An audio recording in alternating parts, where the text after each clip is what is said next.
Because I totally love Melissa McBride's acting, and I love the character, and I don't even want to see the character off the show. But I think that was a really, really bad thing that she did, and shouldn't just be swept under the rug.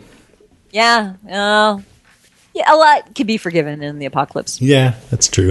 If I was in that situation, I mean, I don't know. I'd want to know, hey, can we just at least set a rule that you don't go killing any of our friends without talking to me about it first? On the other hand, Rick killed Shane. Well, Shane tried to kill Rick. True, and Rick said that, Yeah. but I mean, he popped off and killed Shane without discussing it with people. Yeah, because Shane attacked him. What do you get? Hold on, I gotta go talk to the group for a second. Can you wait right here? Wait right here. Well, he did bring the gun with him because he thought it was a possibility. He knew that. Oh, Shane really? I mean, don't you take a gun everywhere in the zombie apocalypse? Well, yes, but remember, he took him way, way out there, and he kind of knew that Shane had it out for him. Didn't Shane take Rick out there? I thought Rick. I think Shane took Rick out to kill him. But Rick went. He was with following him because he knew what was going to happen. I thought that's what happened. I could be remembering. Either way, I don't know. I don't blame Rick for. Oh, I don't blame him either. But Yeah. like I said, I mean, I don't blame him either. You got to do what you got to do in the apocalypse. And I think that this is how I'm going to forgive Carol. I'm going to forgive her because I think that she did what she thought she had to do for the greater good in the zombie apocalypse. Well, what if somebody killed David and told you that? I would say, hey, you know what? You did what you had to do. It was a good run. We had a good run. Okay. All right. Do you want to talk about that more, Carol? No. Okay. My number 2 is Lizzie saving the day. What? Because there's a few instances where she actually did that. Please enlighten us. All right. Number 1 is when there's a zombie that's about to chomp sick Glenn. And Lizzie says, "Come here, boy," and leads the zombie away. Right. Glenn would be dead if not for Lizzie. Most likely. A little love to Lizzie. Yeah. There second, Lizzie in the sort of little war at the end there. There was a couple of people that were about to shoot Tyrese, and Lizzie killed them with a gun. She shot him. Yeah. You're right. So if not for Lizzie, man, I wish I would have thought to say this to Brighton Charbonneau, but Glenn would be dead, and so would Tyrese. And then, that's it. Because on the other hand, I also realized that Lizzie, by going and leaving the rats for the zombies, which Sasha found at the very point where they were congregating, I think she sort of trained them kind of like pigeons to come to that point. And that's why the fences got so weak, because the zombies kept showing up for their meal. And then they busted through. So that was her fault, too. Yes, that's definitely a check in the bad box. Yeah. Yes, that would be in the bad box. Not good. But it's just something I hadn't thought about before. But anyways, I thought it was cool that she actually did help them out a couple of times. Yeah, she's a complicated character who, in the end, kills her sister. But, hey, you got to do what you got to do. That's what I always say. All right, my number 1 is Michonne this season, and I thought she had some amazing moments this season. And I thought that of all the characters, and I said this before, she's the one who grew and transformed the most. From the very first shot in episode 1 of her riding up on a horse, which was really cool, by the way. And by the way, what the heck happened to that horse? Do we ever see the horse again? I don't know. I think we see it wandering around in the courtyard later on. They do flashbacks later on or something. I'm not positive about that, but that's how I would make my escape in the zombie apocalypse, is I'd ride my horse. But don't ride it into the middle of Atlanta. No, that's bad. But if you have to, dismount and let the zombies eat the horse. Yeah. Kidding. Horse lovers, PETA, don't write to me. God. She brings comics for Carl and a razor for Rick. And it's so sweet when she jokes around with Carl. And I just love her. I love that we get more to know her more and more. At the very beginning, she was so taciturn. We just didn't know much about her. She didn't talk much. She said so very little. But now she's tightly wound and angry. Yeah. She's completely now she's blossomed. Like a cool big sister. Yeah, she's one of the reasons I keep watching the show. Well, what about the podcast? Yeah, I said one of the reasons. Yeah, okay. That's my number one. What's yours? Mine, well, it was Carol, but I had a few more things to say looking over my notes. Do it, man. She was really important to this season. It was interesting to look back and see how she responded to little things that were happening, knowing that she was the one that killed Karen and David. I think it was just after she did it. Wait a minute. Carol says, 2 people died that quick. We have to separate everyone who's been exposed. Then Daryl says, that's all of us. So that sort of makes me question her even more, because none of them, there were some people who were symptomatic. So I guess she figured the people who are symptomatic have to get killed, but it's like even flimsier knowing that, really they've all been exposed and they just need to go get some pills or whatever. Then later, Daryl tells Carol later on, Karen and David are going to be separated until they feel better. And under her breath, she says, yeah, right. But it's really subtle. But afterwards that means they're not going to feel better. They're going to die and they're going to kill us all or something. And she's really worried about Mika and Lizzie, because they were around Patrick. And, I for some reason, I remembered seeing Karen really sick. I think maybe in flashbacks later we see that, but she's just barely coughing. And then that's the last time we see her. And then she's dead. Right. So one little cough and that's enough for Carol. And then, then later, after it happens, Tyrese, we talked about this before, but Tyrese is flipping out on and fighting Rick and Daryl and screaming, you're going to find out who did this. And Carol is there and she has her mouth over her hands going, I am in trouble if he ever finds out. It's me. And then she later on, when Herschel tells Carol that the sickness has spread, she goes, so what do we do? But she doesn't seem as upset as you'd think she'd be, considering she killed Karen and David. But I think that was more just to throw us off the scent. Well, she did knock over the water.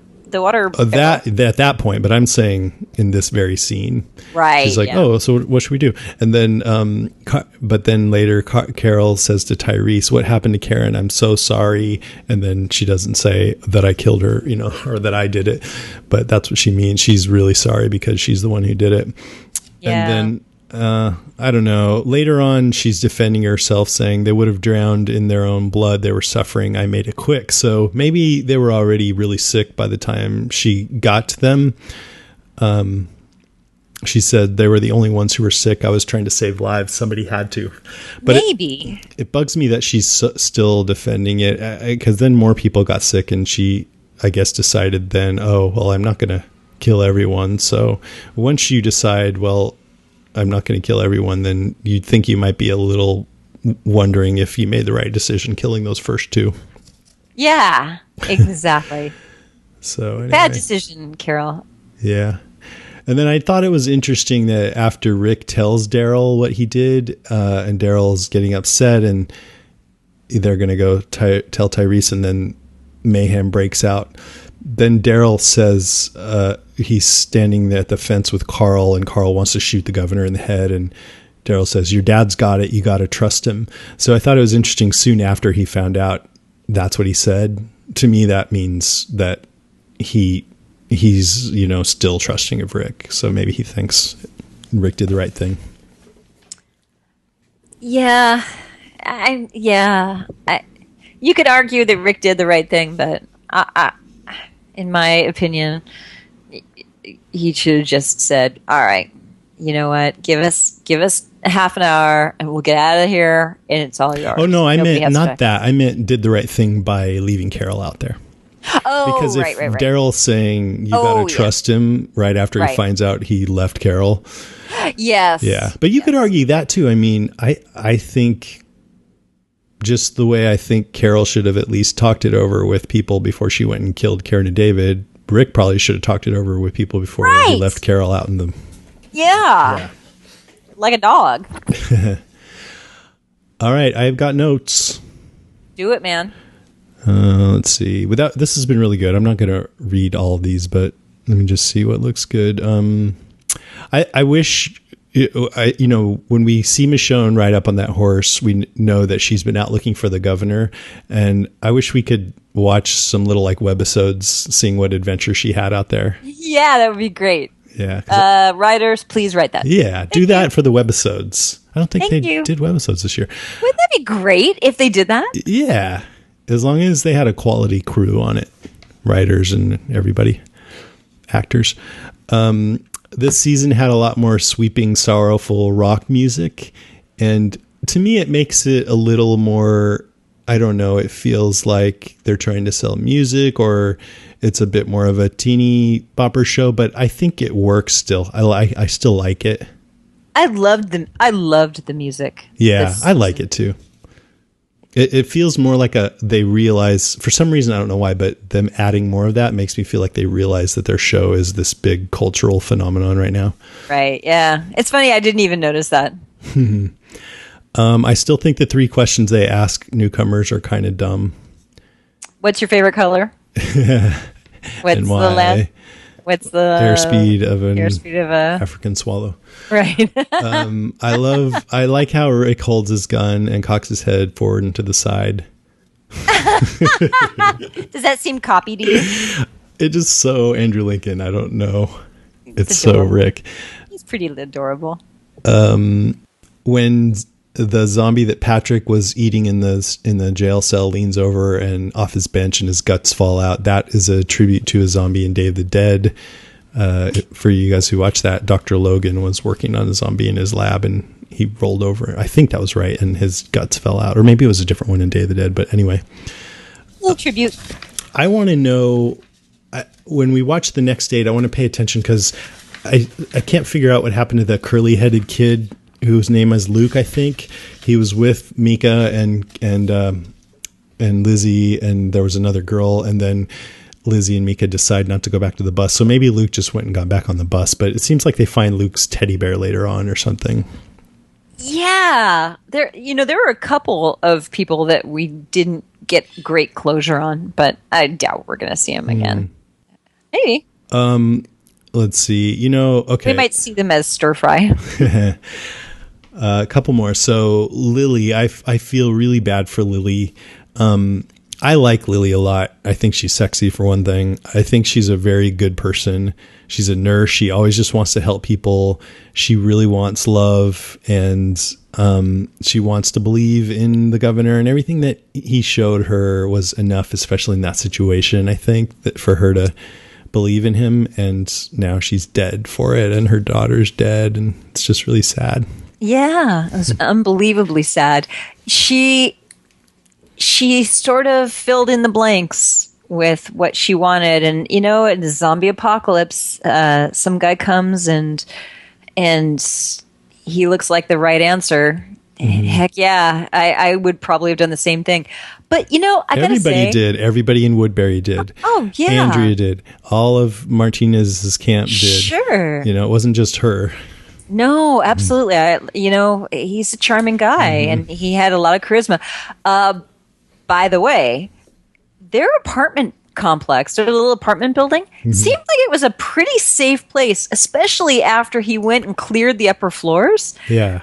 They seemed like they had a sweet setup. They seemed to have running water, God knows how, and they figured out how to somehow make it work. And that seemed fairly safe. I mean, Grandpa dying was not very good. But apart from that, they seemed really, really safe in there.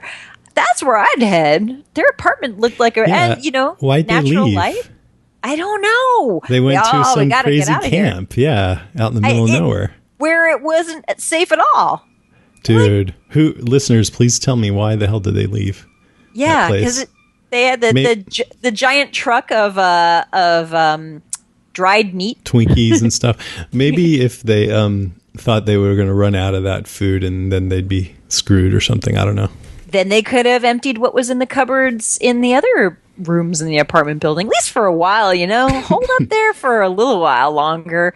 I was thinking, I think you're right, but I was also thinking, well, they have been holed up there for a year? God, yeah. I'd be so stir crazy by then. Oh God, I would too. If it meant your life, then maybe you could wander out and explore, but come back to it. Oh my God, yeah. Well, the thing is, he got a lot of the zombies, killed the zombies, and you could, then you could have the run of the entire apartment complex. And it seemed like there were other floors, so maybe you could even venture out to the roof and start enjoying the roof a little bit. You could do some gardening up there, maybe? Yes, exactly. Apartments seem like they might be a good choice, but what do I know? Well, there's a big, long section in, what's that zombie podcast? We're Alive. We're Alive. Yeah. Right. So they're in an apartment for a long time, yeah. And then it gets bombed. But otherwise, they were doing really well there. Okay, so a couple more. So I wanted to understand, because the governor rolls up to the prison with tanks and he says, we have more people and we have more firepower, so we'll easily take you. And then he fails. I mean, a lot of people on Rick's side die, but really we don't see a lot of them die. Mostly the ones who go into the bus die, but we do see a lot of the governor's people get shot, and basically it's just because they don't have good cover once the firefight breaks out. They're more out in the open, and also the governor fails because he's too focused on Rick and getting revenge, and so he's just beating Rick and not paying attention to his surroundings, and then Michonne comes up and skewers him from behind, which was wonderful. But that's how he lost a situation that it looked like he might have had the upper hand. And it was interesting, that whole chess metaphor, and in the end he lost the game. Sucker. I think that's about it. Rick sees Judith's bloody baby carrier, and that just reminded me that I'm really looking forward to him seeing Judith. Yeah, that'll be nice. Yeah, and Carl seeing Judith too. It's gonna Not be too much longer. A couple more weeks. Okay, we had a couple quick listener responses. Let's go through those. Okay. Oh wait, did you have any other notes or anything? Nope. Okay, let's do it. This first one comes from Jose Estrada, who writes, I just listened to episode 124 where you reviewed Too Far Gone. You played part of Rick's speech in the beginning and the Herschel tribute at the end. I was choked up twice at work, lol. You big jerks. Yeah, we are. I want to make you cry. Katie Dill says, I'm a complete newbie to The Walking Dead and The Walking Dead cast, and I'm hooked. I've binge watched / listened to all seasons of the show / episodes of the podcast. I didn't feel that the episodes were slow or just like the Governor episodes. I actually really liked those and could believe how he convinced complete strangers to attack the prison. After all, it's a kill or be killed world in zombie apocalypse. Yeah, that's a good point. Sure, when Katie Dill says it, then you go for it. Charles Rios writes, enjoyed the first half of the season much more the second time around. I wasn't a big fan of the Flu storyline or the Governor episodes, but in rewatching those episodes as a couple of mini marathons, I came to like them more. Yeah, I agree, Charles. Yeah, you did like it. You liked him a little bit more too, right? I did. Even though you still didn't like him. Iris Munge Seigart, I know that's how you pronounce that, says, from the time the virus eases up, Rick leaving Carol behind and the governor's attack seems to happen within a day or so. Stuff hit the fan quick. It really did. It's not that many days. No. Yeah, Carol was probably out there for like a day and a half or something. Yeah, exactly. She didn't suffer too long. Des Combs writes... This is our ice bucket guy, by the way.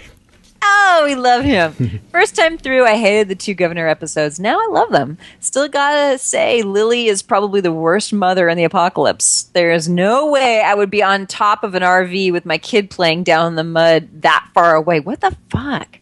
Yeah, I agree with you, Des. It was ridiculous. I knew something bad was going to happen. I thought it was going to come from the zombie walking across the river, even though the governor says, zombies can't cross water. What does he know? Well, that's what was fun about it, misdirection. And also, I don't know, you have to have people doing things that aren't the smartest in these shows, or they're just going to be smart and no one's ever going to get chomped by the zombies. Because the realistic thing is that people are stupid. Laura Willie Swink says, one thing that I noticed rewatching season 4, part 1, and knowing who was responsible for Karen and David deaths was the interesting juxtaposition in the way that Carol handled the flu outbreak and how Herschel did. Carol was reactive, ready to sacrifice those she saw as a threat in order to save others, while Herschel was more altruistic and willing to sacrifice himself in order to save others. And I say, as soon as we see some really great episodes of Carol being altruistic, that's when you need to worry about Carol's life. Yeah, it's true. Camila Adams says, I noticed the exact moment when the governor gave up on trying to be good and decided to take over by force. When was it? Yeah, I wish he would have said, but I read this before I watched, and it looked, I don't remember now, but I do remember him just going, like, I think it was when he said liar, but I don't know. No. Oh no! Before that, huh? Before they even left, maybe. I say it was when they were in the pit, and he meets up with what's his name from Woodbury, and Martinez. He killed that zombie, like a couple of zombies in the pit with his bare hands and a bone, which is pretty amazing. I could kill anything with a bone except maybe a spider, and I would. Okay, cool. That was awesome, I think, and it was great of you guys to write in, and we'll have part 2 in our next episode. Obvious threat to untold numbers of citizens. The people it kills get up and kill. Are they slow-moving, Chief? Yeah, they're dead. They're all messed up. This is a Walking Deadcast news update. Just a few little news items this week. News gets a little more scarce when you get closer to the premiere, I think. But first, so Nequa Martin Green, who plays Sasha, is preggers. Oh, sweet. Yeah. So she and her husband, actor Kenrick Green, are expecting their first child. It's going to be a boy. It's due in January, which means I think they film into November usually, and maybe even early December. I don't know. Could be wrapped up as soon as late October. Either way, you'd think she'd be showing. So I wonder if they're going to try to hide it, CG. Maybe she's already dead on the show. Oh, she can't be dead. She can't be dead. I love Sasha. Please don't let Sasha be dead. Yeah, maybe Bob Stuckey worked really fast. Yeah. Although that would be like a week. So that doesn't really make sense. It's important to repopulate in the zombie apocalypse. There's some new Todd McFarlane Walking Dead action figures coming out. Not until March, but they're pretty cool. There's a new Michonne. There's a new older Carl. There's Gareth. And there's this Mudwalker. Ooh. So Gareth, it sounds like it's going to be around, but I can't figure that out because it seems like he's a bad guy. Yeah, I agree. This is slightly spoilery, and it's the last one. Very slightly, not hardly at all, but a little bit. So if you don't like that, you should move along. So there's a new 30-second season 5 trailer. In it, Rick says, cross any of these people, you kill them. Don't hesitate. They won't. So basically he's saying there's some bad people. If you see them, kill them, or they'll kill you. And I assume it's the Terminus people, but I don't know. God, I hope so. And the Terminus people will not hesitate to kill them. They've rounded them up in the crate, and they want to, eat them. Presumably. Okay, that's all for the news. We'll take a little break. There's more to come. Stay with us. And brains are all I've eaten all week, it's true. But if my heart was still beating, it would be for you. So let me take you to Wendy's, you deserve it. Yeah, I'm a zombie, baby, ain't nobody perfect. I'll chase you through the yard and all through the house into the dark. Oh, I wanna steal your heart and eat your brains. I've never been so true, but if my heart was still beating. All right, we're back, and it's time for listener moans, groans, grunts. Brains. This first one comes from Jason Zelling, who writes, "Hey guys, Jason here. I've been a dedicated listener since back half of season 3 during your top 5 scary movie podcast. There was a movie that was left out. In fact, it wasn't even mentioned the entire show, which sort of shocked me a little. Like you too, the Blair Witch Project had been at the top of the list of movies that legitimately scared me, despite being a full-grown adult. The Ring was the next movie to freak me out a bit and make me jump, but didn't quite make the hair stand up on my neck like the Blair Witch had. I began to worry that maybe I was too old to get scared by movies anymore until I saw 1408, a movie starring John Cusack and cameo by Sam Jackson that takes place almost entirely in a hotel room. Haunted or cursed, I couldn't decide, but what I knew for sure was that my heart was racing for most of that movie. The way they built the suspense and added realistic phenomenon to make it more believable was what really terrified me. In fact, I love the movie so much that I haven't seen it again since the first time in theaters because I haven't wanted to ruin the memory and magic of being that scared. It's been so long, and I so enjoyed it that I felt compelled to write in and share it with you both. All right. Jason, have you seen 1408? I did see that in the theater when it came out because I love John Cusack and I like Stephen King. Yeah. And I don't remember it very well, which I think is significant. It's partly due to my lack of a good memory. But I think I remember thinking it had some great scares and a good premise, but maybe the ending, sort of like a Lost thing, the ending kind of made the rest of the movie not seem quite as great to me, but I don't quote me on that because I'm not sure. It makes me curious to want to see it again, actually. Did you see it? I didn't see it, but I did see another movie with John Cusack where he was in a hotel. Mm-hmm. Identity? Yes! That movie, the ending really made me hate it. Really? Yeah, and don't give it away because I won't give it away. Twister. I'm surprised you didn't like the ending. I thought I liked the ending. I don't know. Maybe if I saw it again, I might like it. I think I have to see 1408, and I think that won't be hard to convince my husband to see because he likes John Cusack and he likes a good scary movie. I know. You know what? John Cusack is going to star, at least last I checked, in a movie based on Stephen King's book Cell, which I loved. So I hope that happens. Right on. By the way, looking at the IMDb for 1408, it's a 2007 movie, and a director who looks like he's maybe Swedish, Mikael Hallström, and Sam L. Jackson is listed, Mary McCormick, and let's see if they list what the Rotten Tomatoes rating is. I think it was like a 78 or something like that. It's pretty decent, good. Yeah. Yeah, I'd give it a shot. Yeah, let's watch it. Let's watch it and get back because that's a pretty high listener recommendation. Yeah. Thank you, Jason. This is from Richard Good. My son and I really enjoyed the Walker Stalker panel recording with John Bernthal. He's a pretty funny guy. Yeah, that was a blast. He is funny. So good. I only regret his Q&A time had to end when it did because it was only at the end that the questions were really getting weird. The last question with the hypothetical quote, if Shane was still alive, what would happen if a few more of those types of questions, and I could easily see him go Shatner like the classic SNL skit with William Shatner at the Star Trek convention. You people get lives. Come on.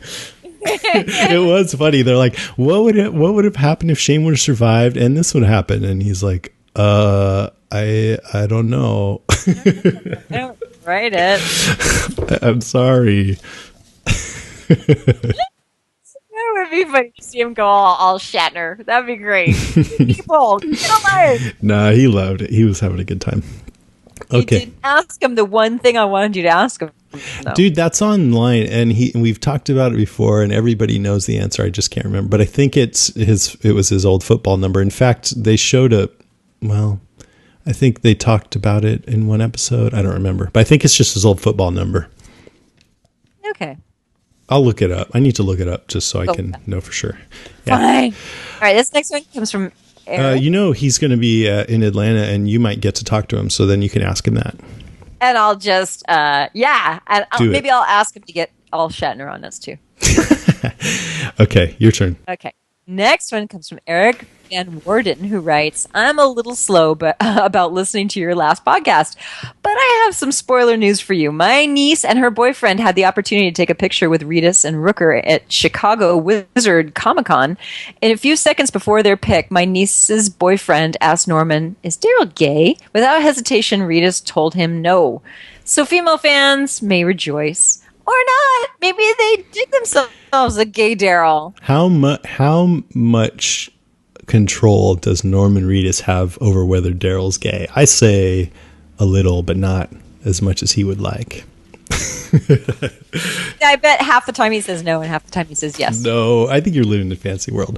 Because somebody told, I won't say the name, but a friend of mine, oh, maybe Daryl's gay. And she was like, shut up. Don't even say that.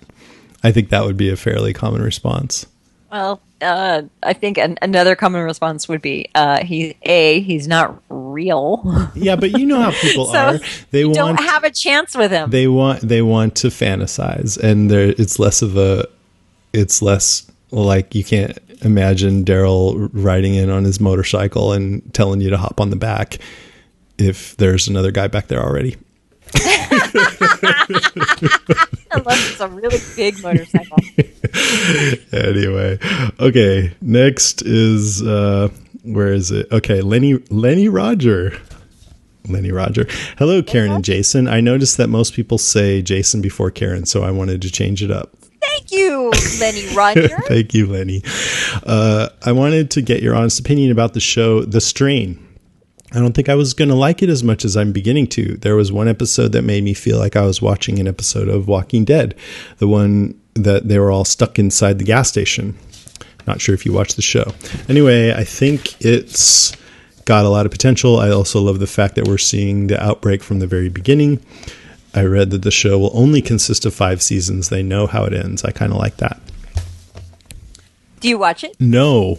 But a lot of our listeners have been saying to watch it, and I know they have. The showrunner is Carlton Cuse. Yeah, it is. He's busy right now. Yeah. I want to check that out for sure. I'm going to put that on my list. I do too. It's on my list too. And a lot of people, even like in my gym class, my early morning gym class, they're like, hey, Karen, you watch Strain? And I'm like, I've got too much to do, people. Mm-hmm. There's a drought. But now you're not watching Outland anymore, right? No, I jumped off of Outland. Yeah. It got outlandish. But it so really now did. You can ease the strain and watch The Strain. Yeah. Yeah, I sure can. You're right. But hey, The Walking Dead is about to start back up. That's right. We're going to be busy. Okay, next. And I'm also obsessed with Rehab Addict. There, I've said it. Stuff, that's great. Okay, this next one comes from Sanford, who writes, I just listened to the podcast and they talked about a zombie movie coming out. Thought I'd share, starring David Kochner. It's called Scouts vs. Zombies. A group of scouts go out to the woods for camping. You know what scouts do, lol. You know what scouts do, lol. It's not supposed to be sexy. No, I don't get it the first time. All sexy. You know, wink, wink. God, I'm so sorry. I love that. you know what those scouts do out there. You just want everyone to be gay.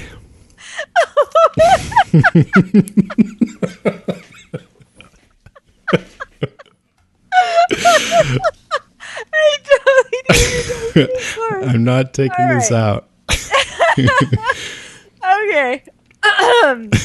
And while they're out there, the zombie apocalypse happens back in town. It sounds funny, but he's funny, so it must be funny, lol. Thought I'd share, so if anybody's looking for a zombie movie, just keep your eyes open for that title. Not sure. Sorry, not sure when it's coming out. That's awesome. Okay, it's Scouts versus Zombies, everyone, and I'm sure it's wholesome. Okay, this is from Aubrey Churchward. Who says, "Hi, Jason and Karen. I recently rewatched season 4 when the episodes became available on AMC TV. Here's my top 5." So, typically I don't read top 5s because if I read all your top 5s, we'd just be reading them forever. But I thought I'd read one. Just for the hell of it, because it was good. So 5, gore and blood. After 4 seasons, I found I'd become pretty used to the gore factor on The Walking Dead. Many things make me say, ah, or ew from time to time, but during this rewatch, I found myself completely disgusted by so many aspects of the gore. From the moment Patrick started bleeding out of his eyes to Rick's famous neck chomp, I found myself turning away from the screen much more than before. Perhaps it's because I spent the off-season rewatching The Office and other happy-go-lucky shows. This change has me both excited and anxious for what I might see in season 5. I can't tell if she's happy about that. I think so, but I don't know.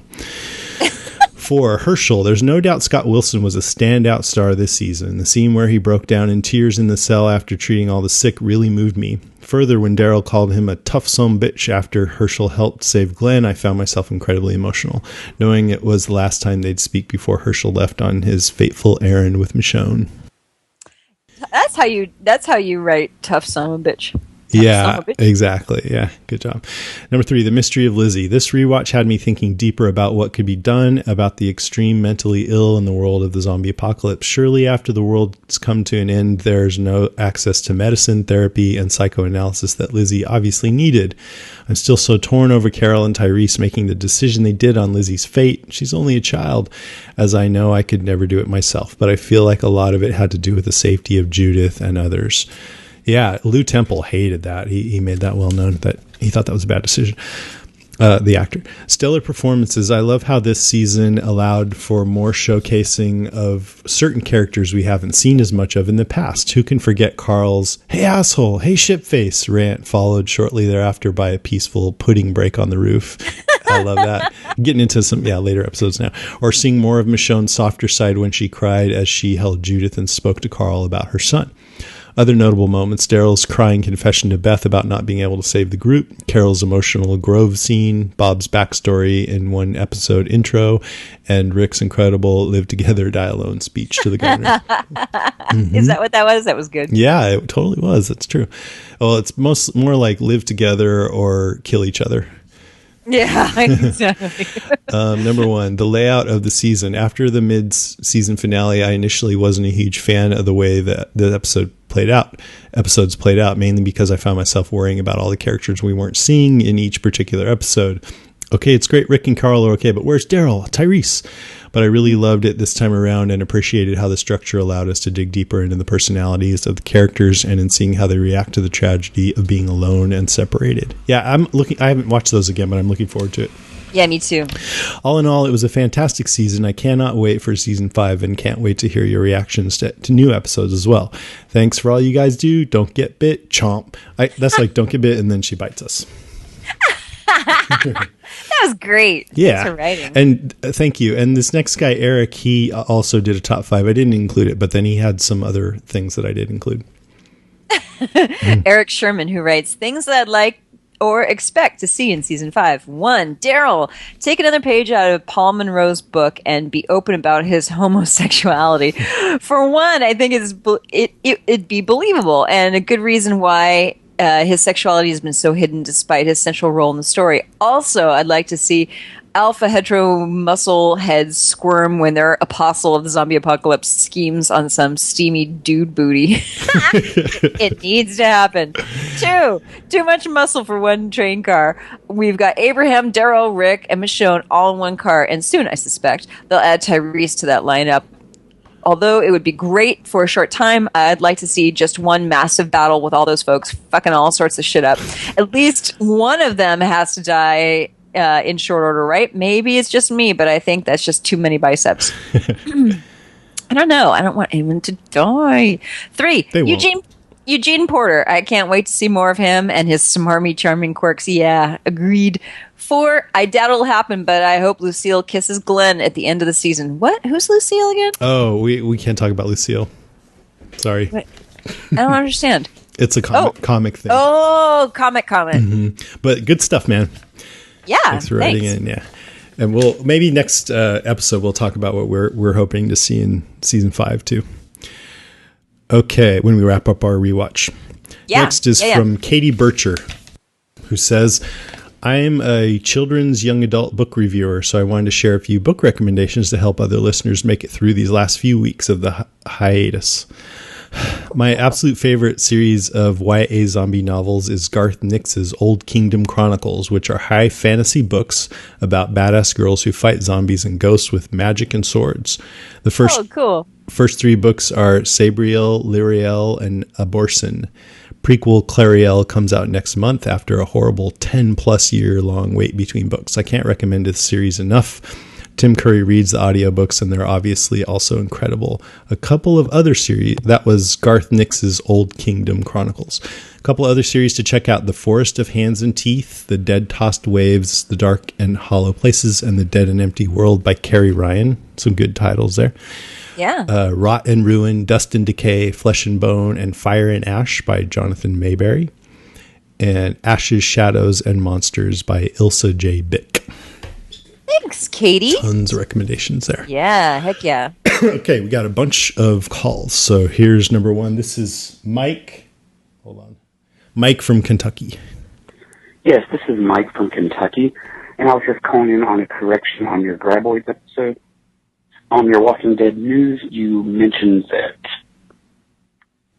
Andrew Lincoln wanted Johnny Cash's Hurt to be played, and then you said Nine Inch Nails' Re-Get It was actually a Nine Inch Nails song, and Johnny Cash covered it. Nine Inch Nails did it back in the early 90s. It's a Trent Reznor song. Trent Reznor wrote it, and then Johnny Cash covered it.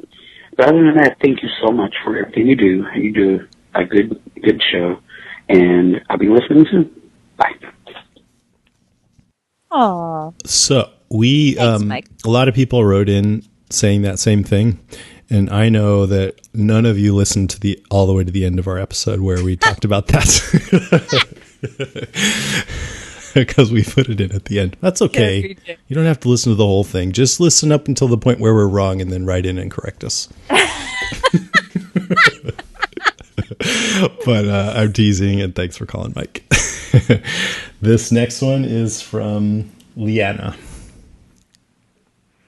Hi guys, this is Liana. I have been wanting to call in for a very long time, and I was listening to one of your latest shows, and you said no one calls in. So I thought, you know what, I'm going to call. So, like I said, my name is Liana, and I just want to call in and say how much I enjoy your show. And I am one of those unlikely people that would love The Walking Dead. My passion is Disney.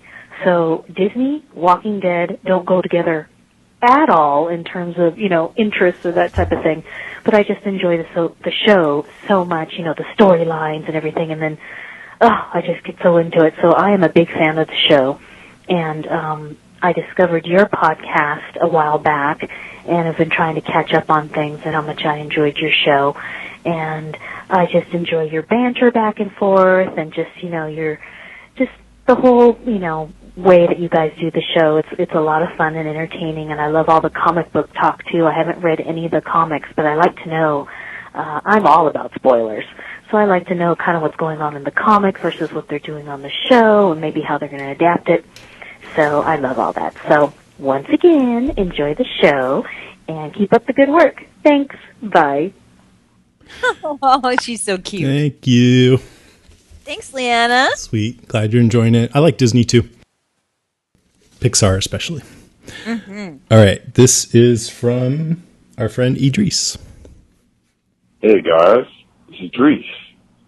And I just want to call you guys because I just listened to the podcast with John Barenthal.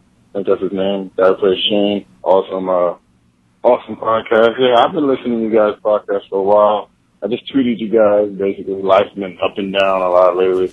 Almost got separated from my wife, and then now we're back together. So, life's been up and down all around. So I haven't had a chance to call you guys. Plus the iPod, I was listening to you guys on Friday. So then I was listening to you guys' podcast on my phone when I could. But, got back with the wife on my birthday, basically. And she got me a Bluetooth that plays all the audio from my phone. So now I can listen to you guys at work. So I will be calling in very soon, especially when the show comes on, because I'm pretty sure that's when you guys used to me calling. But, I just want to give you guys an update after I heard you mention me. So you guys take care. and I'll keep listening. All right, bye. I love you, Juice. Nice. Well, I'm glad to hear things are working out, and I hope they continue to work out. And I think it's cool your wife bought you that thing. Yeah, little Bluetooth, so you can listen to us. Congratulations. Yeah, and look forward to hearing your calls after the show starts up again. Yeah. Okay. Exactly. This next one's from Jen Amos from San Diego. She called last time, said she found us when she was incapacitated for a couple of months. Remember that? And yeah. She listened to all our episodes. Right. So we asked what happened, and what happened, and she called in to tell us. So here it is. Hi, Jason and Karen. This is Jen Amos from San Diego, California. Oh my gosh, I just got to the point where it says your listeners' moans and groans and stuff, and I just want to thank you for playing my recording. It's so weird to hear your voice or to hear my voice like that. But anyway, I want to explain what happened to me. So basically, for about 5 years, I had a skin condition called eczema. And I didn't know what it was until this year. When I finally identified what it was basically at its worst. I pretty much had eczema all over my right hand. Like, it was the worst in my right hand, and my right hand's my dominant hand. And it was so bad that, I couldn't do handshakes, otherwise my skin would flare up. Living in, sunny San Diego, it was really bad for me because the heat would make my skin flare up, so I had to be indoors a lot of the time. I had to learn how to do a lot of things with my left hand, and if I had to write anything, I had to ask people to write for me. And I work a lot on the computer, and my eczema was so bad, I could barely type without my skin cracking or feeling irritated. So it was just a really hard, it's been a really hard summer for me. However, listening to your podcast was really easy because I listen from my iPad mini and it's all touchscreen, so it doesn't require a lot of work for me to listen to you guys. But anyway, long story short, I diligently switched to a healthier diet. I use all natural products for my skin and just, more natural products in my home. And I also use a lot more relaxing regimens to keep me, less stressed. And, there's a lot of things that affect eczema. And so I try to just cover all those bases. And today, after a couple of months of really being in pain, I can now create a fist out of my hand and go back to daily routine. And I haven't been able to create a fist out of my right hand for a couple months. So I'm very proud. My skin's looking great. And I just want to thank you both for your concern and asking. I really appreciate that. And just to kind of answer your concern, Jason, about having bad memories, just so you know, looking back at everything, it gives me a lot of feelings of joy because you really helped me focus. The podcast really helped me focus on anything but my pain. Your podcast was also very delightful to listen to. I think that you both work very well together, and I appreciate how you break up each episode into different topics. I love how organized it is, and it actually opened up my mind to looking at other podcasts. So I listen to a number of podcasts now because of your podcast. And lastly, and also I appreciate your show because I now have an outlet and a bunch of new friends to geek out about The Walking Dead, so I'm super stoked. So that's it. I'm looking forward to the season's premiere. I'll definitely call in again, and I'll leave you with my zombie sound. I have to be kind of quiet, though, because I have, roommates and stuff, so... Okay, thanks. Talk to you later. Bye. Awesome. I want you to call in and make a really loud one. Like this. Ooh, that's see what scary. Happens. Freak out her roommates will be like, what's wrong with Jen? What happened Jen, now? Thank you so much for calling. That was really brave. And I'm so glad you're feeling better. Yay. Yeah, totally, man. I hope the whole regimen continues to work. Because I love it when you have something go bad and then you try something and it actually works like that. Yep. I've had physical problems and I can't figure out what the hell to do about it sometimes. So good job. Also, I was just kidding when I said you were going to be traumatized, but I totally appreciate. I love it whenever also people say we help them through something, I know. That's the best part really of doing nice. this. It really is. Yeah. So thanks. All right, you guys. Thanks for all the great emails and calls and everything. And hope you guys watch the second 8 and right back in and talk about that. Ready to close it out? Yeah, let's do it. Okay, that's our show, episode 154. Thank you for listening, everybody. Thanks, everybody. Did you watch Z Nation on Sci-Fi? No. Oh, me neither. I heard it was cheesy, and I asked our listeners, and they all mostly said it was pretty lame. Jim on Watching Dead liked it, so it made me kind of want to watch it. I think it's schlocky zombie stuff, but I haven't gotten around to it yet. There's plenty of schlocky stuff out there. I know. I mean, you have to sort of pick and choose these days. There's a lot of really good stuff, too. But it is, I mean, it's a zombie TV show with Harold Perrineau, so it does kind of feel like I should at least watch the first episode. First episode. I mean, and I'm not saying you, but yeah, maybe not. I trust you our talked me out of it.